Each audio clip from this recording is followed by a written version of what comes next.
né? Homem do Monte nos anos... Final dos anos 80 ali, no começo dos anos 80. Como a igreja tinha muitas denúncias por causa das vigílias, e o meu pai falou assim, então vamos orar no mato, né? Vamos orar no monte, né? E aí, por causa disso, a gente começou a orar no monte.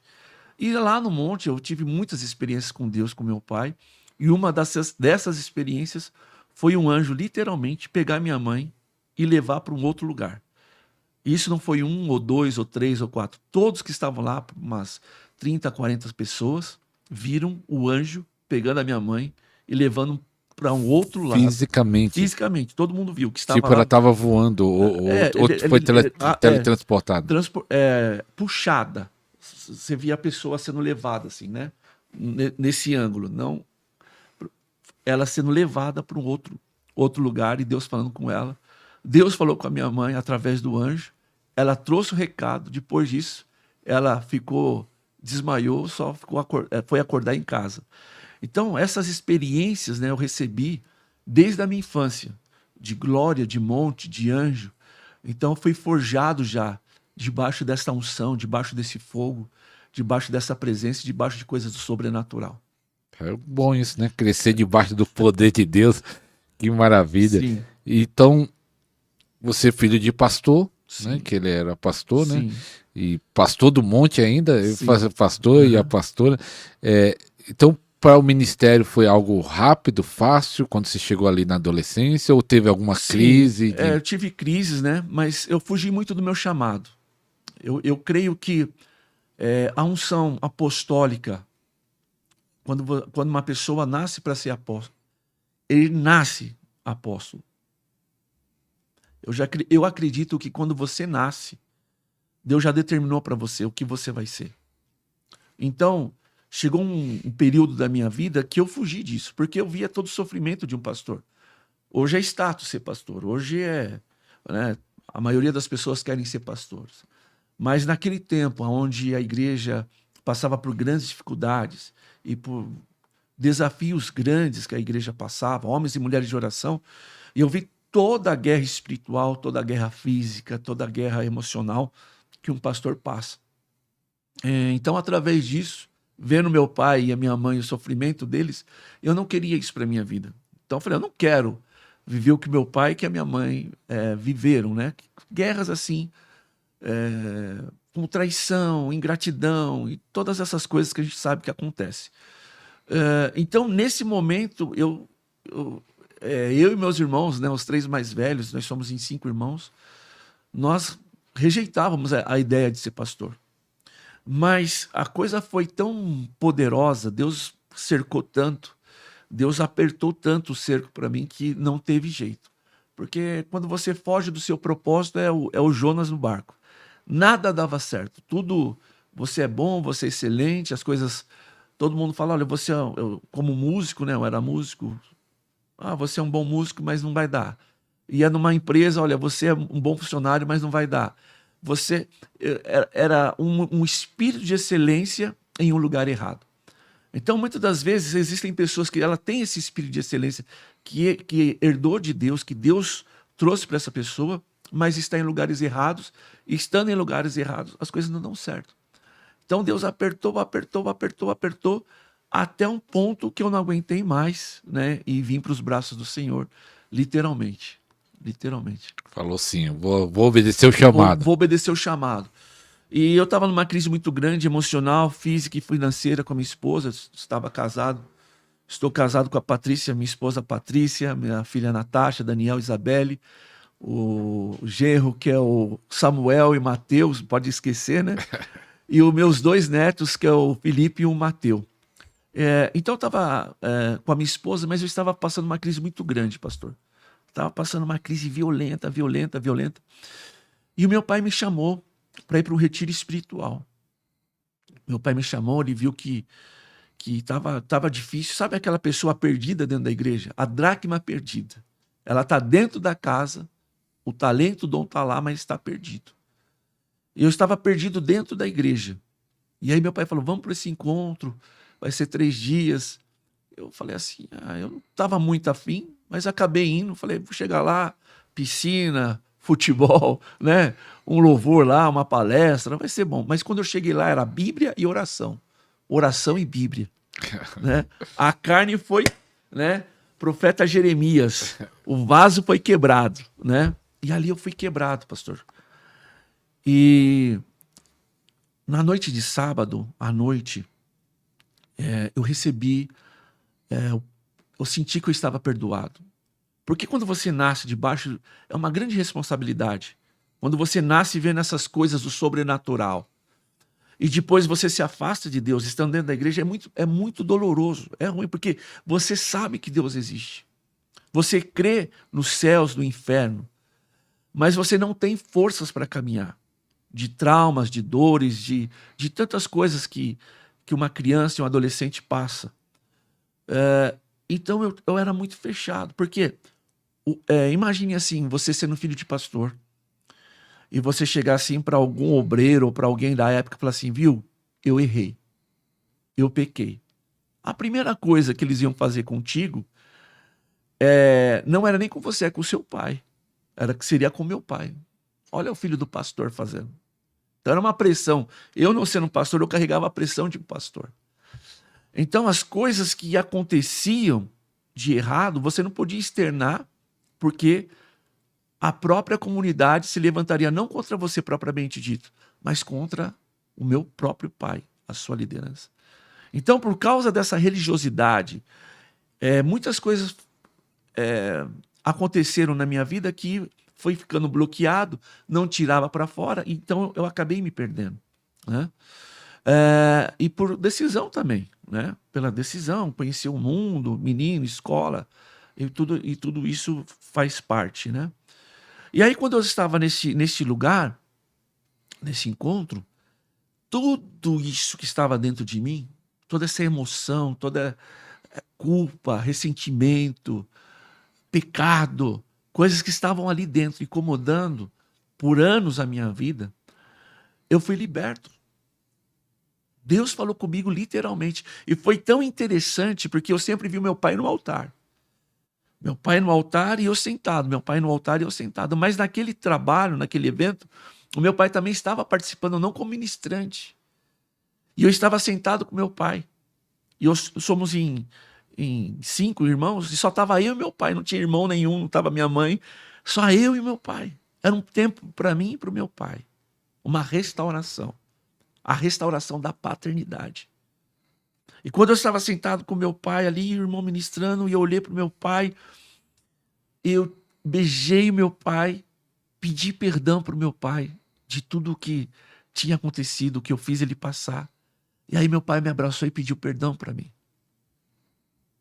E naquele momento, irmão, eu abracei o meu pai. E meu pai me abraçou. E aquele herói, quando você tem 3, 4, 5 anos de idade, seu pai é um herói, né?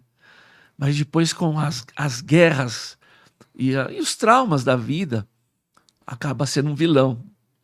Mas naquele momento voltou a restauração da paternidade. E eu beijei meu pai me beijou, me abraçou. E aí meu pai voltou a ser meu herói e ser meu amigo. E aí nisso, eu fiquei num cantinho sentado, no chão, chorando. E aí, meu querido, uma presença poderosa, eu com os olhos fechados. E quando eu abri os meus olhos, eu estava cheio de sangue. Eu tive uma visão e eu estava coberto de sangue. Tudo estava preto e branco, mas o sangue era vermelho. Tudo ficou preto e branco e o sangue vermelho. Eu comecei a chorar. E quando eu olho para cima, eu vi Jesus olhando para mim e dizendo, foi por você. Foi só isso, pastor. Foi por você. E naquele momento, naquela hora, a minha vida mudou. Número 1, porque eu recebi de volta a paternidade. Paternidade traz destino. Senti perdoado por Jesus. E aí Jesus confirmou, por essa visão, pela sua presença na minha vida. E eu saí de lá, então, apaixonado por Jesus, amando Jesus. É o primeiro amor com experiência. Porque quando muitas das vezes a gente tem um primeiro amor sem experiência, com o decorrer dos problemas e das coisas do dia a dia, você acaba perdendo o foco, perdendo. Mas quando você recebe aquela chama de novo, é a segunda chance. Eu fico imaginando quando os apóstolos, eles traíram Jesus, abandonaram Jesus. Pedro negou Jesus por 3 vezes. Jamais vou te trair, jamais vou te deixar. E Pedro traiu Jesus, negou Jesus por 3 vezes. E quando Jesus aparece, tanto é que a segunda pesca, ele estava morrendo de vergonha, né? Estava envergonhado. E Jesus pergunta, você me ama?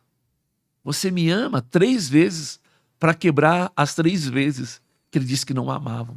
Uma cura nas suas emoções. Enfim, e aí eles começam a caminhar juntos, e aí eu fico imaginando Jesus dando essa outra oportunidade para eles. Irmãos, depois disso, eles nunca mais negaram a Jesus. Eles morreram. Porque depois que você recebe a segunda chance, você sabe o que é o primeiro amor, você sabe o que é a queda, e você sabe o que é voltar de novo. Então, essa segunda você não solta, você não abre mão, você segura com todas as forças, né? Então, eu fico imaginando Jesus subindo, falando, Senhor, você não vai... Não, Jesus, né? Eu vou ter que ir, mas eu vou enviar para vocês o meu Espírito, o Espírito Consolador. Então, depois dessa experiência que eu tive com Jesus, eu entendi o meu chamado. Eu entendi que o meu chamado era na casa do Senhor, era cumprir a vontade do Pai. Aleluia, forte essa experiência, né? Amém. E ali foi logo pastorear, como foi o primeiro separado, né? Antigamente a igreja talvez tinha outro sistema, Sim. separa para ser pastor. E foi algo como foi o primeiro pastorado, Assim, esse desafio? O que acontece? Quando eu voltei dessa experiência sobrenatural, eu comecei a servir na igreja. Serviço. Então eu era aquele músico que eu tocava a bateria. Então na minha escala eu ia lá e tocava, era no máximo, era o que eu fazia na igreja. Mais nada. A partir do momento que eu tive esse impacto com Deus, eu olhei para a bateria, não que seja errado, mas ali era um palco, ali era o meu, sabe? Era como se fosse um show, um palco, algo nesse sentido. Sempre fiz para Deus, mas inconscientemente, ou algum tipo de vaidade, enfim. E eu me afastei de tocar. Isso meu irmão mais novo começou a tocar, e eu comecei no diaconato. Comecei a ajudar a limpar, arrumar as cadeiras, a servir copo de água, a ir para o culto de oração que o povo não gosta de ir, a ir para o culto das mulheres, tarde da bênção, tarde dos milagres, tarde com Deus. Eu comecei a trabalhar em áreas que geralmente as pessoas não gostam de ir. Eu ia simplesmente para participar. Mas como eu já tinha um chamado de Deus, já tinha algo que queimava no meu coração, os irmãos me davam oportunidade. Então o irmão da oração falava, o irmão Daniel está com a palavra. E aí Deus me usava. Eu ia no círculo de oração das irmãs da tarde dos milagres, né?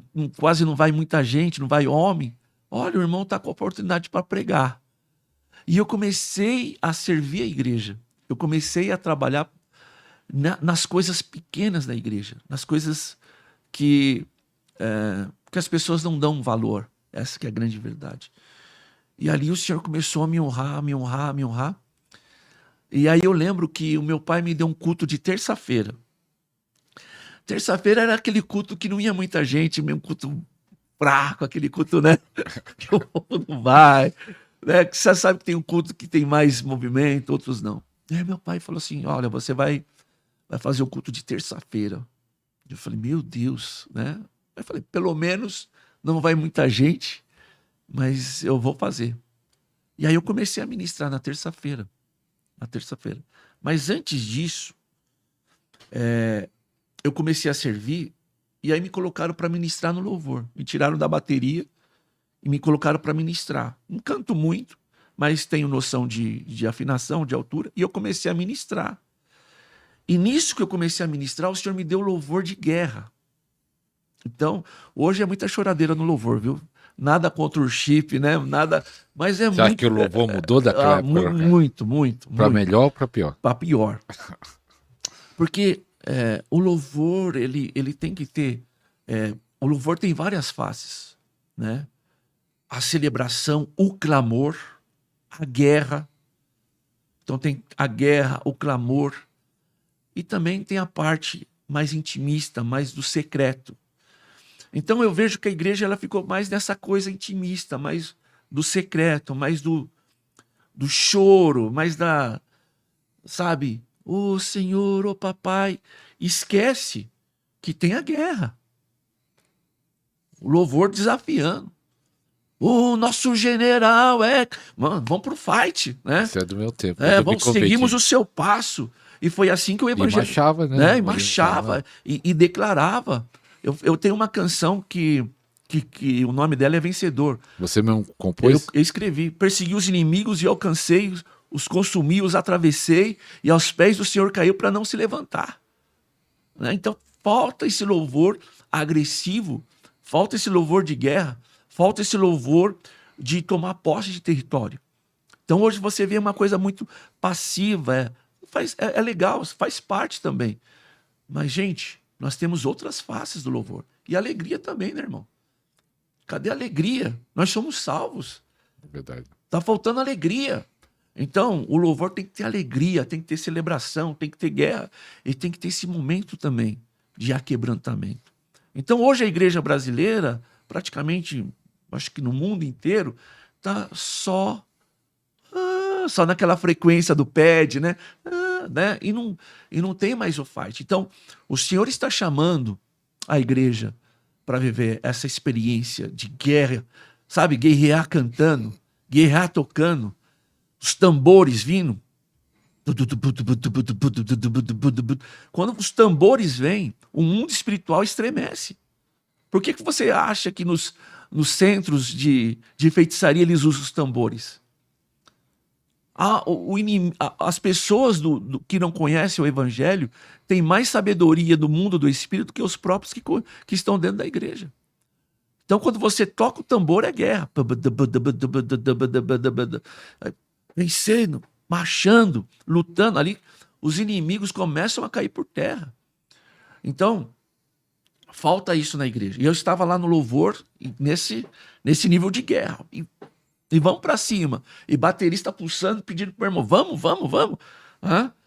E de repente eu falei, os irmãos, vem para frente. Você que está com a vida travada, que as coisas não estão caminhando, vem para frente. E as pessoas começaram a ir para frente. E aí a gente começou a cantar, a gente mudou e começamos a cantar Ações de Deus, Ludmilla. Lembro da música até hoje. Não desista, não pare de crer, né? Começaram a cantar aquela canção. Tinha um rapaz na minha frente. E o Espírito Santo falou assim, coloque a mão sobre ele. E eu não sabia o que ia acontecer. Ele só falou para mim, coloque a mão sobre ele. A partir do momento que eu estendo as minhas mãos, para colocar as mãos sobre aquele homem, ele vai indo para trás e a minha mão não chega no peito dele. E ele vai indo. Eu chego quase no meio da igreja, ele abrindo, batendo nas pessoas que estavam atrás. E aí eu consegui colocar a mão sobre ele. E eu expulsei o espírito maldito, maligno que estava sobre a vida dele. Então assim começou o meu ministério. E aí meu pai deu o culto de terça-feira, que aí o culto de terça-feira começou a acontecer sinais, prodígios, maravilhas, libertação. Então foi algo assim muito espontâneo. Mas tudo isso aconteceu servindo na casa de Deus. Servindo na casa de Deus. A primeira vez expulsando o espírito maldito foi assim. E eu estava trabalhando, estava servindo no acampamento, no encontro. E eu não sou muito de lavar louça, viu, irmão? Não gosto de lavar louça. Não sei o senhor, mas eu não gosto. Eu lembro da minha mãe, só sai para jogar bola se lavar louça, né? Então acho que eu peguei trauma. E nós estávamos nesse encontro. E aqui, ali perto de São Roque, naquela região, à noite, frio, um frio. E aí eu estava escalado dos servos que estavam trabalhando, eu estava escalado para lavar louça. Falei, ô Jeová, lavar louça. E eu estava escalado para lavar louça. E fizeram frango na assadeira. E aquilo para limpar é uma benção. E aí só com espátula, né? Você tem que ficar esfregando para tirar, para lavar, um frio, mais de meia-noite, e eu limpando aquelas panelas lá. Eu falei, Deus, eu tive uma experiência maravilhosa neste lugar. O Senhor falou comigo, eu tive a visão, mas eu nunca mais vou trabalhar. Eu pensei, não falei. Trabalhar no encontro. Trabalhar no encontro. Eu falei, eu não trabalho mais. Foi bom, mas passar agora, trabalhar, eu não vou trabalhar mais não. Pensando comigo, e lavando, e um frio, aquela água gelada, e tudo bem. E aí chega um irmão e fala assim, viu, irmão? O irmão também está escalado para acordar os irmãos. Então, eu ia dormir por último e teria que acordar antes para acordar as pessoas para estar no salão. E ali veio um espírito de murmuração na garganta, né? Veio querer sair para fora. Eu falei, amém, né? Aquele amém, né? Engasgado, né? E aí, meu querido, eu estava no salão de ministração, chamei e tal, não aconteceu nada, chamei o pessoal, estava no salão e o pastor Reginaldo Farias estava ministrando, um grande teólogo. E ele estava ministrando lá e só estava eu e ele. E ele estava ministrando e eu era aquela pessoa que servia água, que auxiliava o pastor que estava pregando. De repente, a presença de Deus veio de uma forma tão tremenda, veio de uma forma tão poderosa, que não era o momento de orar pelas pessoas. Mas conforme o Espírito Santo agiu naquele lugar, se colocamos de pé, todo mundo ficou de pé e a glória de Deus veio. E aí esse pastor olhou para mim e falou assim, me ajude a orar. Só estava eu e ele. Eu falei assim, mas como ajudar ele a orar? Ele, ore pelas pessoas. Então quando eu chegava perto das pessoas, antes de levantar as minhas mãos, as pessoas começaram a cair na unção. As pessoas começaram a cair. Então eu já chegava e segurava as pessoas. Eu chegava, imagine eu chegar perto de você e você ir caindo, eu já te segurava. E todos que eu chegava, eles começaram a cair no chão. E a glória de Deus estava tão forte sobre mim que eu tremia, minhas mãos pegavam fogo, a unção de Deus estava sobre mim, que eu chegava perto das pessoas e as pessoas não aguentavam ficar de pé. E aí, naquele momento, pastor, quando todo mundo no chão, na glória de Deus, eu olhei e falei, Deus, o que está acontecendo? Tinha um púlpito, e eu me prostrei diante do púlpito, e o Espírito Santo falou assim, nunca mais você vai trabalhar?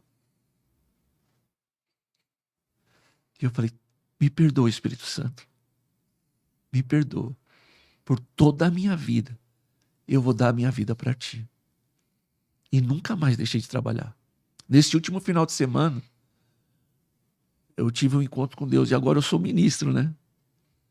E para a honra e glória de Jesus, pessoas foram curadas, restauradas, libertas, edificadas. Isso desde 2002 até o dia de hoje. Então, quando as pessoas perguntam para mim, mas como você recebeu essa unção? Como esse poder veio? E eu falo, foi limpando panela. Foi limpando panela. Foi servindo no reino. Então, muitas pessoas, elas querem o poder. Muitas pessoas, elas querem a unção. Muitas pessoas, elas querem se mover no sobrenatural. Esquece do básico. Qual é o básico? O serviço. Como você acha que Samuel recebeu aquela unção? Imagine, Samuel foi entregue para o sacerdote, para o Eli, o menino. Ele aprendeu a ler, escrever, conhecer a Torá, tudo mais. Mas você consegue imaginar o quanto aquele menino trabalhava lá?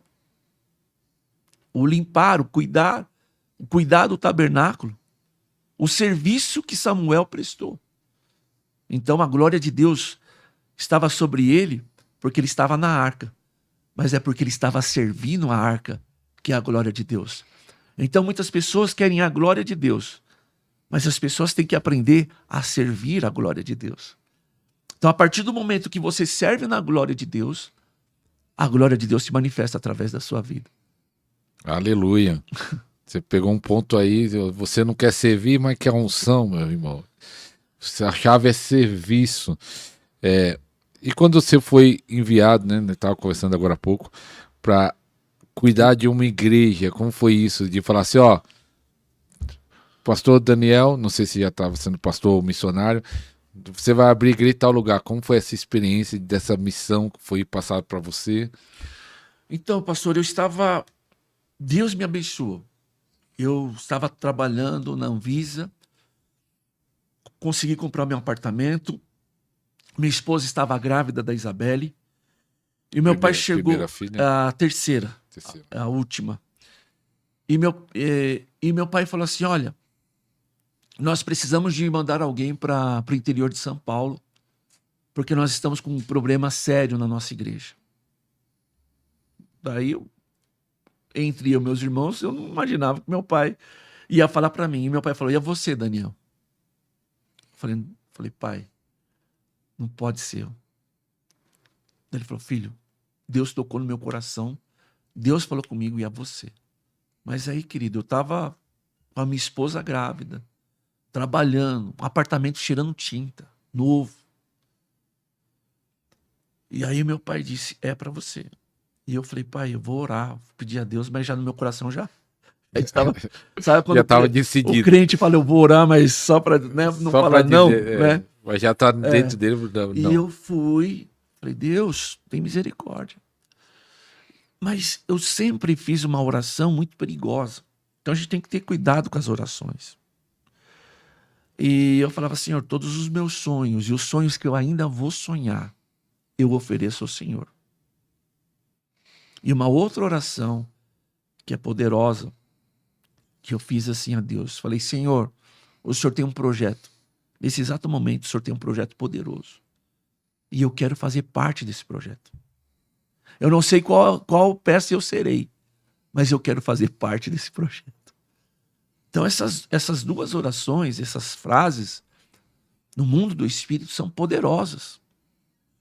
E aí eu estava orando numa noite, e aí o Espírito Santo falou para mim, você não disse para mim os sonhos que você tem e os que você vai sonhar, você me entrega. Eu estou pedindo para você agora.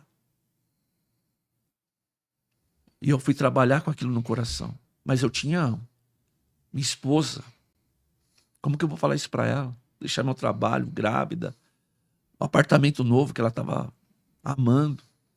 Como eu vou falar isso para minha esposa? E o Espírito Santo falou com ela, leia Mateus 4:18. Está lá, pastor. E Jesus chamando Pedro, deixando o seu barco, a sua rede, o seguiu. E ela não tinha essa interpretação, porque ela era nova na fé. E quando eu chego no meu trabalho, ela fala, olha, o Espírito Santo tocou para que eu lesse isso e eu estou passando para você que eu não estou entendendo. Aí quando eu li, e eles deixaram o barco e a rede e o seguiram. Então o meu barco era a minha casa, a rede era o meu trabalho. Então eu entendi que eu era um pescador de homens. Daí eu falei assim, amor, Deus está confirmando através de você, pela palavra, que nós vamos para Lençóis Paulista. E ali eu deixei a minha casa, meu emprego, a minha família, os meus sonhos, tudo que eu estava vivendo para ir para Lençóis. Mas ela aceitou numa boa? Aceitou. Por isso que eu falo assim, você que é jovem, pensa bem com quem você vai casar. Porque se a sua mulher não sonhar com você e ela não tiver a mesma dimensão de fé, ou até maior, porque tem mulher que tem até mais, você vai estar com o seu ministério manco, pendente só para um lado. Então, a minha mulher é poderosa. Ela grávida, casa nova, trabalho. Para morar em Lençóis Paulista, meu salário era uma cesta básica, R$250, né, que era o pagamento da casa com 4 pessoas dentro da igreja.